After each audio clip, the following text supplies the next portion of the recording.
Olá, boa noite. Meu nome é Karine Klein, faço parte desse grupo maravilhoso que é o Mastermind Novete.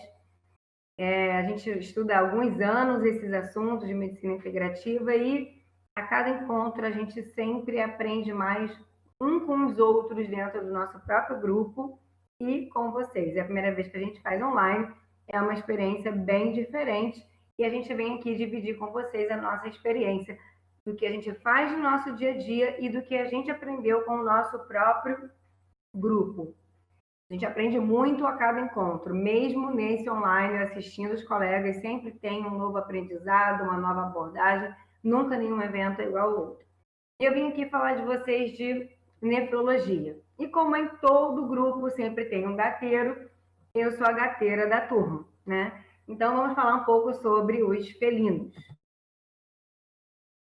Normalmente, na nossa rotina, hoje, a insuficiência renal é algo muito... É uma patologia onde a gente pega, é a segunda maior casuística na clínica de felinos, só perde para os distúrbios gastrointestinais, né? Então, é uma rotina muito grande e a gente está sempre preparado com novos conceitos, novas tendências para atender melhor o nosso paciente.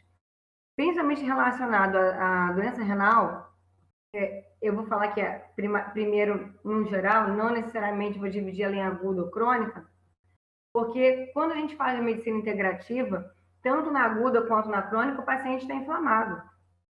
A ureia alta deixa o paciente inflamado, independente se a causa é aguda ou crônica.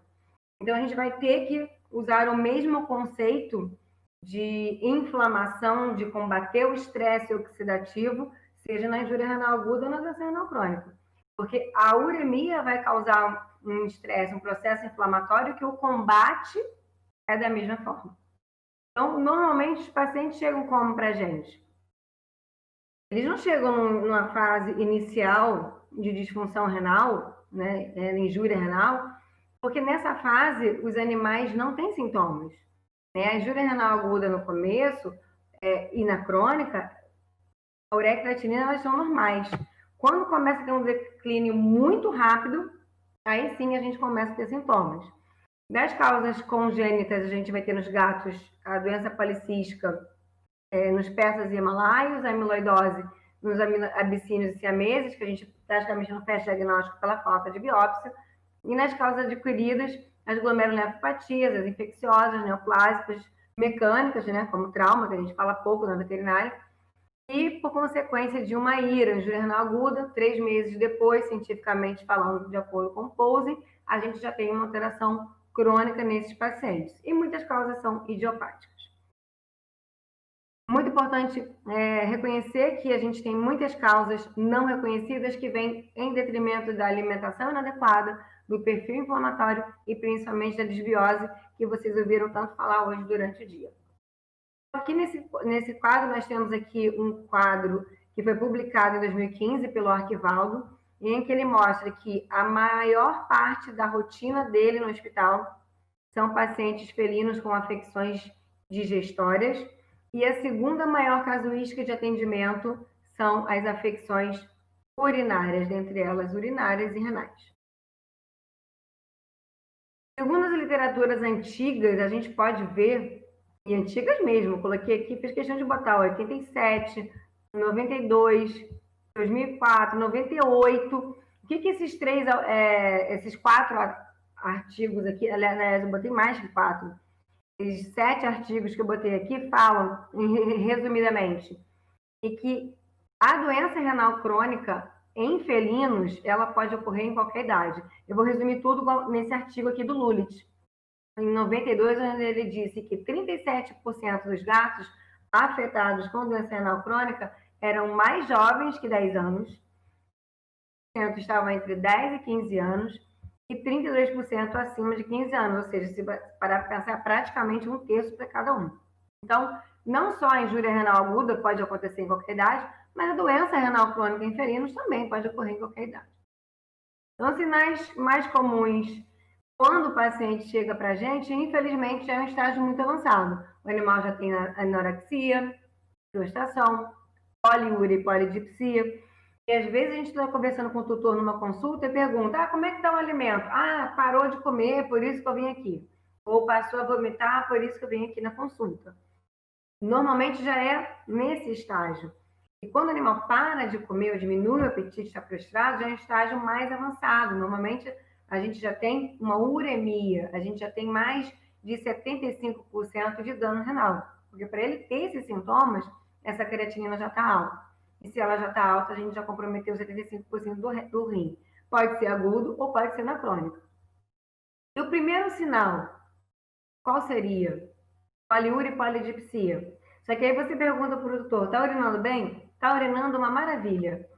E em relação ao ano passado? Não, no ano passado não urinava muito bem não, não bebia tanta água, fazia xixi amarelo. Agora tá uma maravilha, tá transparente, tá urinando muito.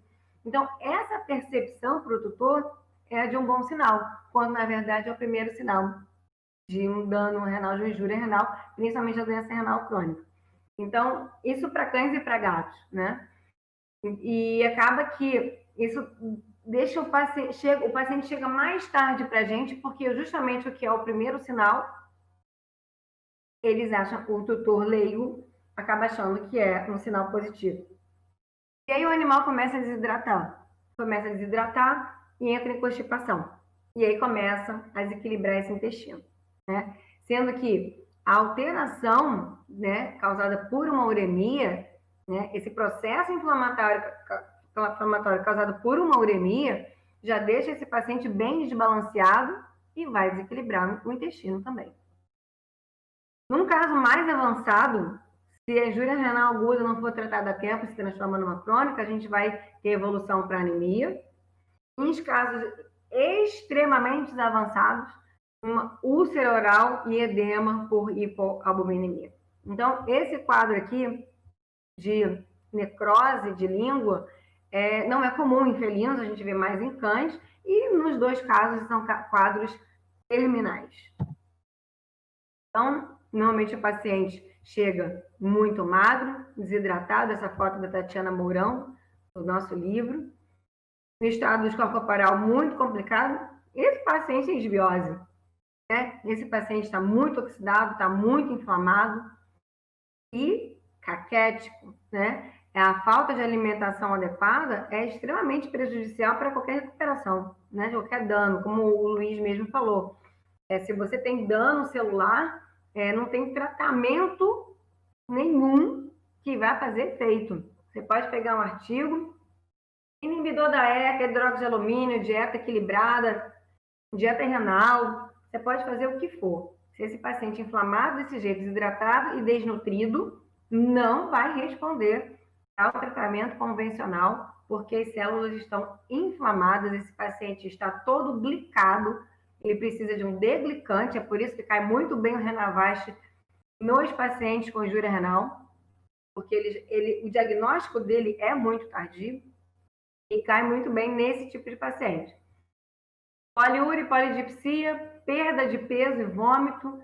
Embora não tenha cura da doença renal crônica, é possível a gente progredir a lesão da doença. Então, um diagnóstico diferencial para complexo somatite gengivite respiratório, e é muito importante a gente fazer o protocolo dos 4R, que eu vou falar mais à frente, vocês já ouviram falar muitas vezes aqui.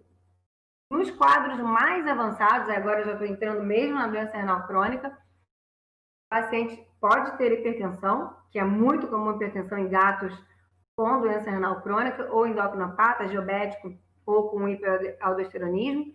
À medida que a gente está passando, a gente tem encontrado cada vez mais na rotina do dia a dia. E esse paciente vai fazer remodelamento cardíaco para compensar a hipertensão. Então, alteração cardíaca secundária à hipertensão pode acontecer. Lembrando que cardiopatia hipertrófica tem alterações ecocardiográficas muito parecidas com as alterações da hipertensão arterial por doença renal crônica. Então, para a gente categorizar se é uma injúria renal aguda ou uma doença renal crônica, eu vou precisar de alguns exames. Embora na uremia, né, na azotemia, a gente pode encontrar hiperfosfatemia, hipercalemia, acidose metabólica, isso é mais comum nos pacientes com IRA do que DRC. Por quê? Os pacientes na IRA, eles são instáveis, eles são mais descompensados e na doença renal crônica eles vão se acostumando com essas taxas mais elevadas. Então, é muito comum você pegar um paciente muito descompensado com IRA, que às vezes tem uma morfologia renal ainda um pouco preservada ou totalmente preservada, e você vê um gato com rim horrível, com perda de relação córtico-medular, e clinicamente ele não está tão ruim. Por quê? Porque ele já foi se acostumando com os níveis mais elevados. Então, ele compensa. Aqui, esse paciente tem um estresse oxidativo importante e ele precisa ser tratado. E esse tratamento é que vai dar qualidade de vida para ele com sobrevida. Então, o que a gente precisa de exames? O hemograma, né, clássico. Lembrando que não é toda a anemia que é por conta de doença renal crônica, a gente pode ter perdas, né? A gente pode ter destruição de hemácios, dependendo da patologia, principalmente em cães, né, que algumas hemoparasitoses causam hemólise, que é um processo altamente inflamatório. Os bioquímicos, ureia, creatinina, sódio, potássio, albumina, cálcio ônico e fósforo, são fundamentais para a gente também acompanhar como vai a evolução da doença. A urinálise com razão proteína creatina urinária não dá mais para tratar doente renal, seja agudo ou crônico, sem essa informação, porque normalmente é aí que a gente vai fechar o diagnóstico. Porque a urinálise junto com o ultrassom ajuda a gente a diferenciar se é um paciente agudo ou crônico. A urinálise do paciente agudo é uma urina pobre em sedimento. É uma densidade normal ou muito próxima do normal. Já na doença renal crônica, a gente tem uma densidade muito baixa e uma razão proteína creatina urinária alta. O que é alto? Acima de 0,5. 0,2 a 0,5 já é borderline, já é uma interrogação. Pacientes endocrinopatas pode ter um valor muito acima do normal. Cultura e antibiograma, o ideal é fazer sempre, principalmente se estiver suspeitando de cistite. Ultrassonografia é importante, aqui eu coloco o SDMA, mas eu gostaria de fazer uma ressalva. O SDMA está na IRIS, já está no consenso guideline, mas em felinos a gente nota na rotina clínica que tem muita diferença. Tem muitos pacientes que dão uma creatinina alta e o SDMA normal. Às vezes, e o contrário também acontece. Lembrando que o SDMA é um exame que o animal tem que estar completamente hidratado e a coleta tem que ser muito bem feita, porque é um exame que varia com muita facilidade. Então, ao pedir o SDMA, tenha muito cuidado na coleta, tenha certeza que esse animal não está desidratado para não correr o risco de vir um resultado falso aumentado. Mas, lembrando que em alguns gatos, a gente nota, sim, que tem uns animais com creatinina alta, sabidamente alta, e alguns exames bem normais. Então, fica aí só para a pessoa ter critério na interpretação do exame. A gente sabe que ele é um diagnóstico precoce, mas a gente precisa ter essa responsabilidade na interpretação. Em gatos acima de 6 anos de idade, é sempre importante medir, né, dosar a tiroxina total, porque o hipertireoidismo pode levar à hipertensão, que também causa, como consequência, uma injúria renal. E FIV e FeLV para todos os gatos, sempre, né, lembrando que esses pacientes têm mais predisposição a linfoma renal. Lembrar que os leucócitos em felinos, né, eles podem estar aumentados se é por estresse, não por infecção. E o hematócrito e a proteína são influenciados pelo grau de desidratação. A hiperproteinemia pode acontecer não só na desidratação, mas também em PIF e doenças neoplásicas. E plaqueta baixa não significa que ele tenha uma bartonella, né? A plaqueta do felino, ela se dissolve com muita facilidade. E no exame de urina também, é muito importante a gente sempre fazer exame de urina, considerar se esse animal está fazendo uso de diurético ou não, e exame de urina pode encaminhar para análise se ele tiver menos de 6 horas, ou no máximo 8 horas da coleta. Porque se guardar a coleta, exame de urina para o dia seguinte, vai cristalizar, vai concentrar esses cristais que estão na urina e vai aparecer coisa que na verdade não tem, e foi oriundo do armazenamento por tempo prolongado.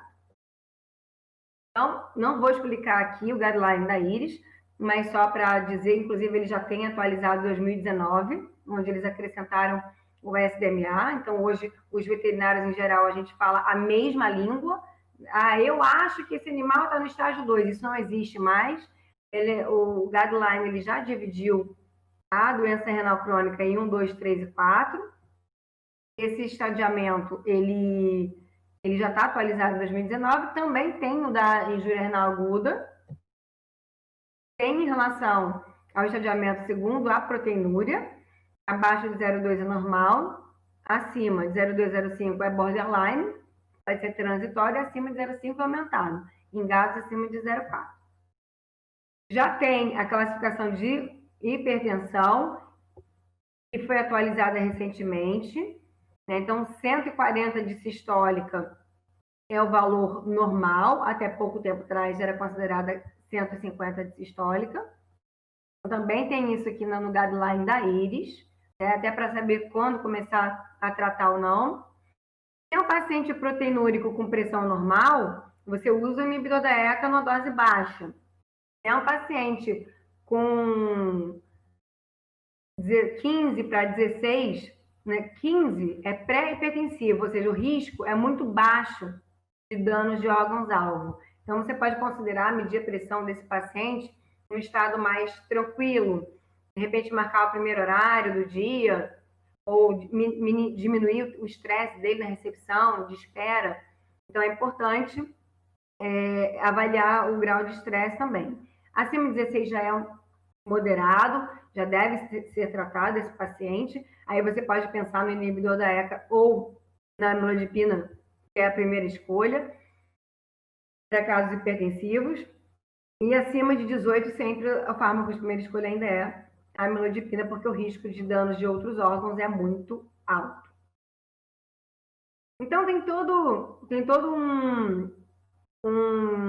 uma sequência, um passo a passo bem detalhado. Vale a pena conhecer o estadiamento da IRIS, tanto em cães como em gato, tem as duas espécies, tá? Em relação à proteinúria, tratamento e prognóstico. Então, por que estadiar? Porque o estadiamento tem valor prognóstico, diferente da endocardiose mitral, que o paciente quando tem endocardiose mitral, vamos supor, ele fez um eco, ele tem uma endocardiose mitral B2. Com o passar do tempo, envelhecimento natural, né, ele vai para o estágio C, se não estiver fazendo antioxidante, né, se você não tratou nada, só fez o pimobendam e o diurético. Esqueceu que tem que tratar as células do organismo todo. Ele vai evoluir para o estágio C. Ou você fez tudo certinho, naturalmente, com envelhecimento natural, ele foi para o estágio C. Ele não, o animal com endocardiose mitral não volta para o B2, né? A injúria renal, sim. A doença renal crônica, você começa um tratamento, ele começou no estágio, você diagnosticou ele no estágio 3 da IRIS. Começou a fazer o tratamento, começou a trabalhar a resposta, a modulação inflamatória, a desbiose desse paciente. Ele pode sair do estágio 3 e voltar para o estágio anterior, para o estágio 2. Ah, um quadro muito avançado, você não consegue voltar para o estágio 1, mas você já teve uma resposta positiva. Ele desceu do estágio 3 para o estágio 2. Então, o estadiamento, como ele é baseado também na creatinina, é mais fácil você controlar, porque diferente do cão, cardiopata, por exemplo, você entra com a medicação e como é que você tem feedback da melhora clínica, da melhora do paciente?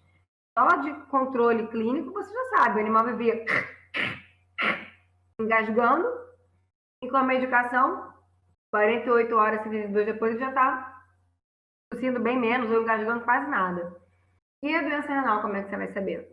Porque se ele já é uma doença silenciosa, ele não tinha nenhuma alteração antes, e depois, com a melhora, com o seu tratamento, você também não vai encontrar nenhuma melhora. Então, o estadiamento é o que vai mostrar em relação se o seu tratamento está sendo correto, ou se você vai precisar fazer outras associações.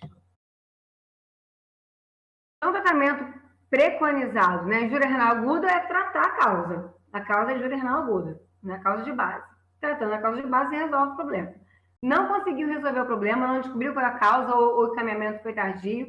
Segundo o Posing, após a detecção da doença, que é difícil datar, né? Quando é que ela iniciou, 3 meses depois, se essa injúria renal aguda não for resolvida, se transforma numa doença renal crônica.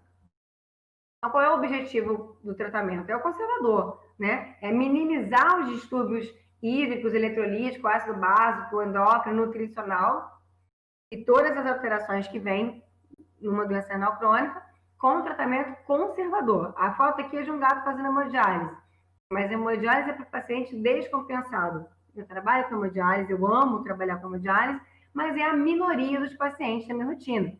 Né? A minoria faz. E quando faz toda a diferença.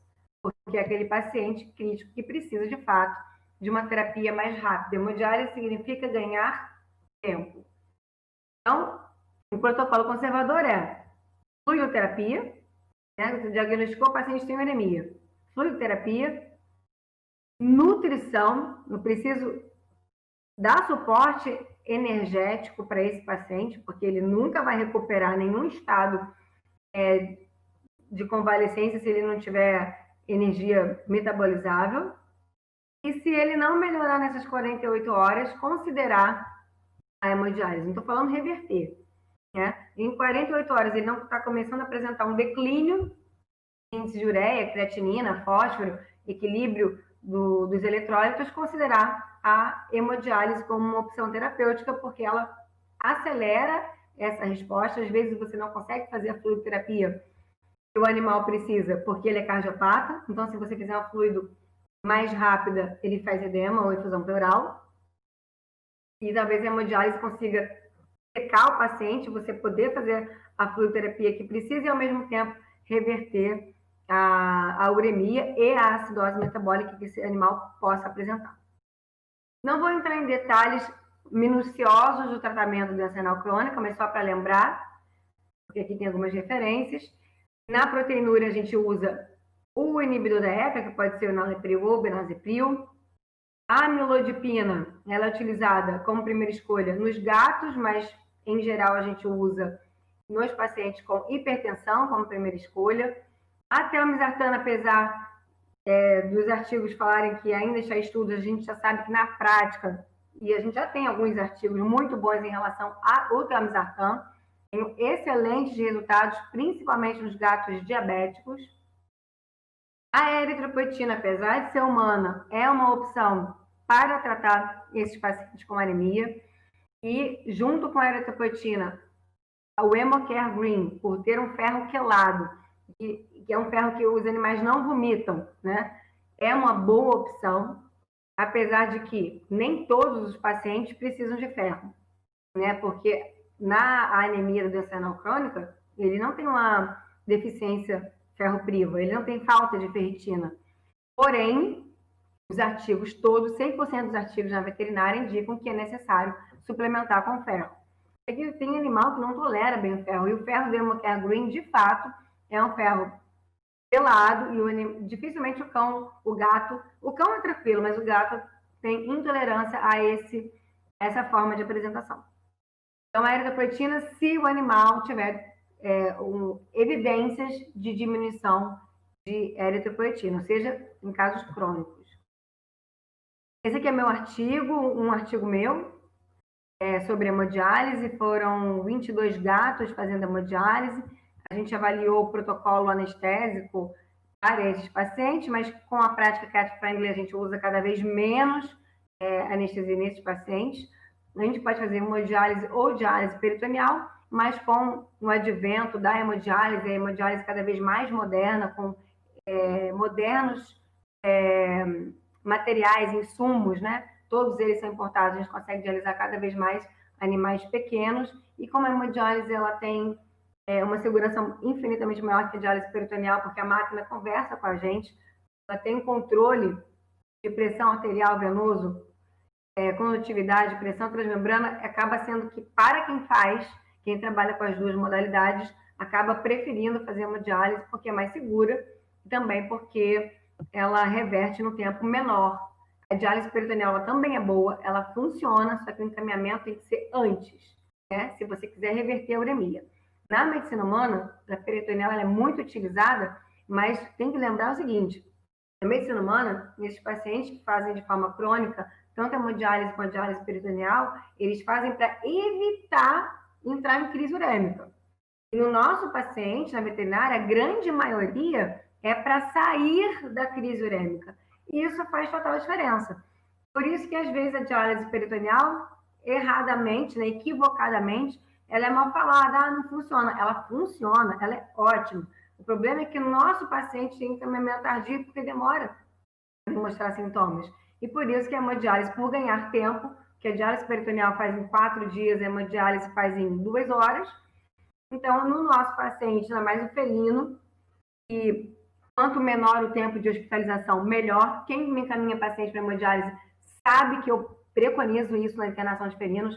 Ele se recupera melhor em casa. Quanto mais rápido ele for para casa, melhor, para preservar a característica desse paciente, né? Muito importante. Então, como é que acontece isso? Na hemodiálise, a gente usa um catéter de hemodiálise que vai na jugular, que é o acesso do paciente conectado na máquina, e filtra o sangue no capilar. E aqui a diálise peritoneal, onde a gente infunde um banho por gravidade desce, fluido em velocidade controlada, e pela gravidade também sai. Aqui, sem dúvida, a hemodiálise é muito mais rápida que a diálise peritoneal. Então, se você está pensando em tempo, reverter essa uremia de forma mais rápida, porque você tem um 7 de creatinina e esse paciente é muito grave, sem dúvida optar pela hemodiálise, que vai fazer isso de forma mais rápida.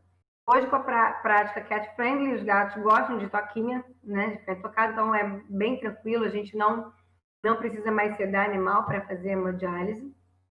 Em relação ao fósforo,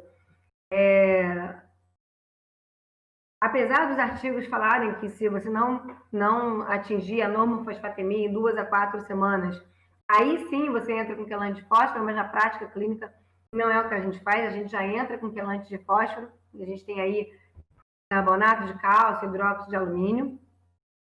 O calcitriol, ele tem se mostrado benéfico também em pacientes com hiperfosfatemia. O mais difícil é a gente dosar, né? Aqui no Brasil, a gente sabe que alguns laboratórios já fazem isso, mas não é todo laboratório que faz. O calcitriol em relação à reposição, a gente também tem essa dificuldade de manipular aqui no Brasil. Eu tenho uma farmácia em São Paulo que faz isso para repor. Muitos pacientes têm deficiência de calcitriol, têm deficiência de vitamina D. Quando você passa a dosar, você passa a perceber que isso acontece com muita frequência. Em relação ao ômega 3, já foi falado amplamente por todos os colegas aqui, o quão benéfico ele é para cães e para gatos. E água. Água, água, água. O doente renal, seja agudo ou crônico, ele precisa de água. E o que não tem nefropatia, também precisa de água, né?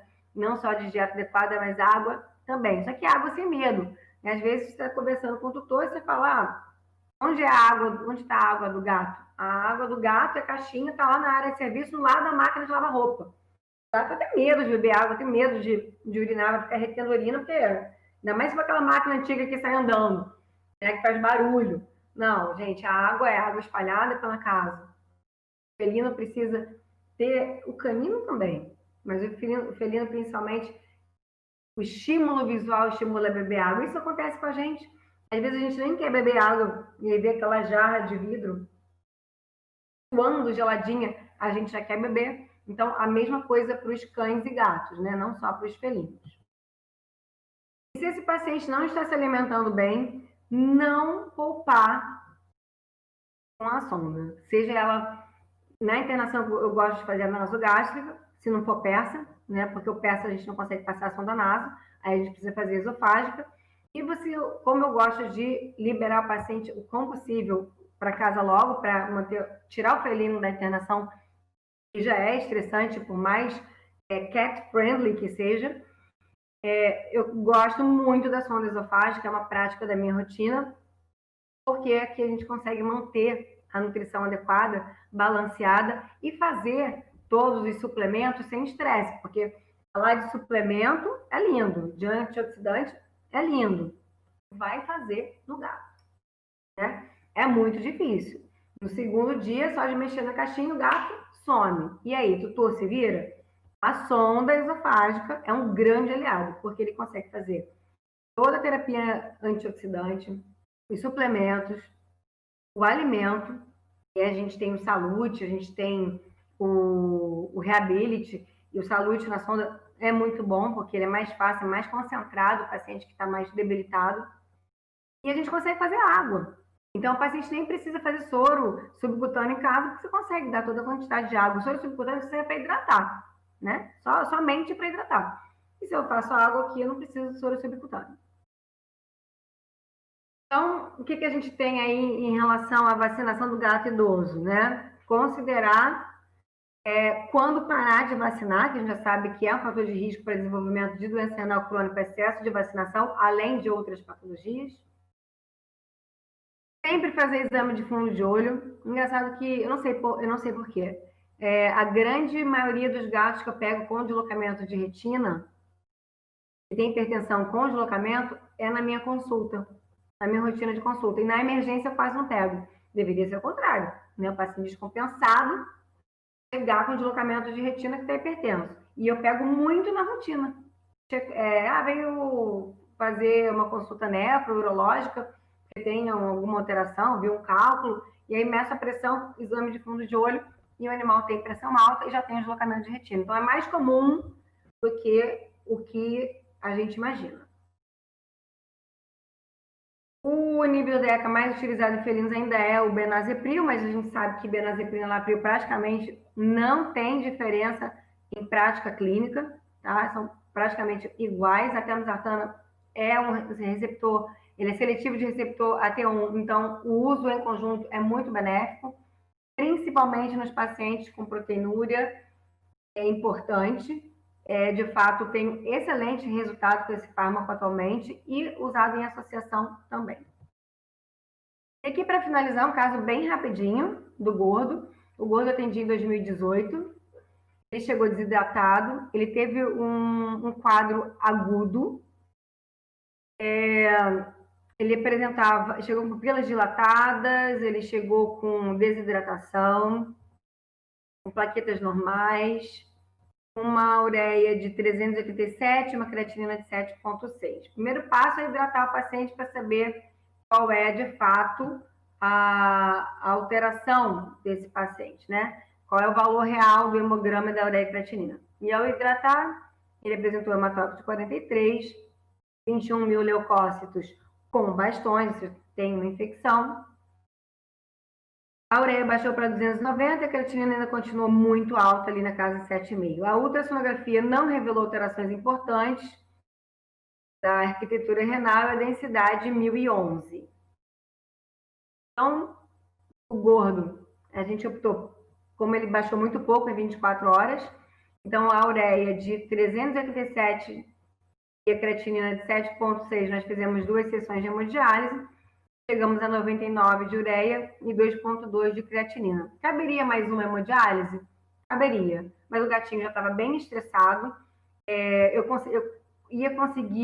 optei por fazer o tratamento conservador em casa, porque o gato, ele baixa a pressão consideravelmente, não é extracorpórea, e eu já estava com a pressão dele limítrofe, e optei em não fazer uma terceira sessão por conta da pressão arterial. Então, o meu paciente que chegou com 7,6 de creatinina, em 48 horas ele foi para 2,2 e foi continuar o tratamento em casa. E qual foi o tratamento dele? Aqui são outros gatinhos, tá? Fazendo hemodiálise, só para desmistificar que gatos não fazem hemodiálise, fazem sim. Esse aqui é até um paciente da Flávia Tavares, o Bambam. Ele é um caso bem interessante, depois a gente, numa outra rodada de Mastermind Road, vale a pena falar dele. Essa é uma gatinha, a menor gatinha que eu já alisei, de 2,8 kg. Eu já alisei ela para ela fazer a microcirurgia de retirada de cálculo uretral bilateral. Esse é um renal crônico da Nathalie e da Paola. A gente tratou ele, fez hemodiálise para dar qualidade de vida para ele. E todos os pacientes continuaram com antioxidante, com nutrição adequada. O que foi feito particularmente para o gordo? O gordo tinha hipopotassemia, mas ele também tinha o sódio levemente baixo, não sei se vocês repararam no exame anterior. Então, nós fizemos 7 mil equivalente em 250 ml de soro fisiológico, e também porque a pressão dele estava limítrofe, principalmente depois da segunda hemodiálise. Então, a fluido de velocidade de reposição, após a hidratação, passamos para a manutenção. O que é fluido de manutenção? Normalmente 50 a 60 ml por quilo em 24 horas. A limpeza, que eu costumo chamar, do primeiro R, já é protocolo lá na internação do DOC, lá do hospital onde eu trabalho, aqui no Rio de Janeiro. A gente sempre faz carvão ativado. Eu gosto muito do carvão intraretal, lavar o intestino com o carvão ativado. Em felino, se ele não tiver uma alteração gastrointestinal, a gente faz oral ou via sonda naso, porque é menos estressante. Em cães, em geral, eu faço a lavagem do intestino com o cacto, por 48 horas, que é o R1, né? O primeiro R que vocês ouviram já falar bastante. Também foi feito no gordo, o glutamax. Eu preciso de suplemento, aminoácido, vitamina. Esse paciente precisa cicatrizar porque os animais normalmente vêm já com as mucosas quase abrindo uma afta. E a afta é um prognóstico péssimo. Péssimo. Né? O paciente chega para a gente no estágio muito avançado, eu preciso recuperar as células desse paciente, o intestino, que eu não estou vendo. Né? Então, o glutamax é fundamental. Todos os meus pacientes internados fazem o glutamax e continuam em casa. O antibiótico foi utilizado no metronidazol. É importante que em felinos não passar de 50 mg por quilo. Foi feito o EOF, porque como foi uma injúria renal aguda e a gente não fechou o diagnóstico do que causou nesse paciente, eu pensei numa possível intoxicação. No primeiro exame, ele tinha os linfócitos levemente diminuídos, então ele também ajuda na imunidade. Então, eu entrei aqui como antioxidante, mas também para estimular a imunidade dele. E na fase de reparação, a gente também pode fazer o Targimax aqui. Pode usar junto? Pode. Mas os felinos EOF junto do Targimax, eu noto que eles ficam com um pouco de náusea. E tem gato que, ao fazer o EOF, junto com o Targimax, acaba vomitando. Então, eu dei prioridade para o EOF, ele não vomitou, continuei. E depois eu mantive no tratamento conservador contínuo com o Targimax. Antiemético foi feito ondansetrona. Dieta foi salute via sonda nasogástrica, 80 ml por dia, porque era o cálculo 100% da NEB, 50% no primeiro dia, 100% da NEB no segundo dia. Internação, ele só ficou 48 horas internado. Microlac, 2 gramas à noite, uma vez ao dia, durante 14 dias, como vocês já ouviram falar amplamente sobre desbiose, e a dieta adequada para ele foi a cena. Eu não fiz a ração renal, porque o paciente não tinha alteração, o fósforo estava normal, o rim estava normal e a urinálise, a única alteração era 1012 de densidade, não tinha cobre em sedimento. Então, eu não passei esse paciente para a ração renal. 1 ano e meio depois, isso foi em 2018, quando eu tratei ele pela primeira vez, agora ele só vem para check-up a cada 6 meses. Hoje ele continua na ração sênior. Eu sou fã da ração, né, do alimento industrializado para felinos. Realmente, eu sou, da turma toda, eu sou ainda que tenho um apreço importante pelo alimento industrializado. Claro que o alimento natural bem balanceado, ele é fenomenal, mas para gatos eu ainda sou muito fã do alimento industrializado, comprado pronto. E hoje ele só faz o Targimax e a ração sênior, né? Balanceado. E isso já tem 1 ano e meio, tá? Realmente é um caso fácil, um caso pequeno, rápido, eu queria compartilhar com vocês. Lembrando em gato, não administrar mais de 250 ml por soro por gato, mesmo que na sua conta, né, no soro subcutâneo dê mais que isso. A pele pode depois ter muita sensibilidade, até fazer abscesso. Evitar volume oral de medicação, né? Se você fizer o Targimax ou o Glutamax, qualquer medicação oral, não fazer mais que 2 ml por vez em gatos. Evitar sabor doce, às vezes a pessoa mistura, né? Gato não é muito fã de sabor doce, apesar de que sempre tem aquele gato que não cumpre a regra. Lembrando que gatos não fazem hipergastrenemia urêmica, então não tem necessidade de omeprazol para pacientes por uremia, mas se você quiser tratar o estômago, ok, mas não por uremia, e dieta adequada, balanceada, para cada caso. Aqui é um artigo que fala sobre doença renal crônica, morfologia e patogênese em gatos, mas aqui eu quis, na verdade, botar pontos a serem estudados, e muita coisa ainda para ser estudada, principalmente em felino. Por que gatos não fazem hipergastrenemia como humanos? De fato, eles não fazem. Já tem estudos que comparam gatos sadios com gatos urêmicos e a produção de ácido clorídrico é a mesma. Então, cai por terra aquela necessidade de fazer omeprazol por conta da hipergastrenemia, que não acontece, mas por causa de gastrite, ok. Por que aumentou a doença renal crônica em felinos? Porque as pessoas atribuem muito isso à ração, mas será que é isso mesmo? Ou será que a gente mudou o ambiente do felino e está cada vez tendo mais gato no ambiente fechado? Talvez esse ambiente não esteja enriquecido. Esse gato está feliz, ele tem um ambiente enriquecido, ele tem brinquedo, ele tem liberdade dentro de casa, ele está confinado, né? Então, é importante a gente ver o quão a gente tem responsabilidade nessa concentração de urina e talvez até na predisposição mais rápida da doença renal crônica em alguns gatos. Será que o SDMA altera com estresse? A gente ainda não tem esse dado.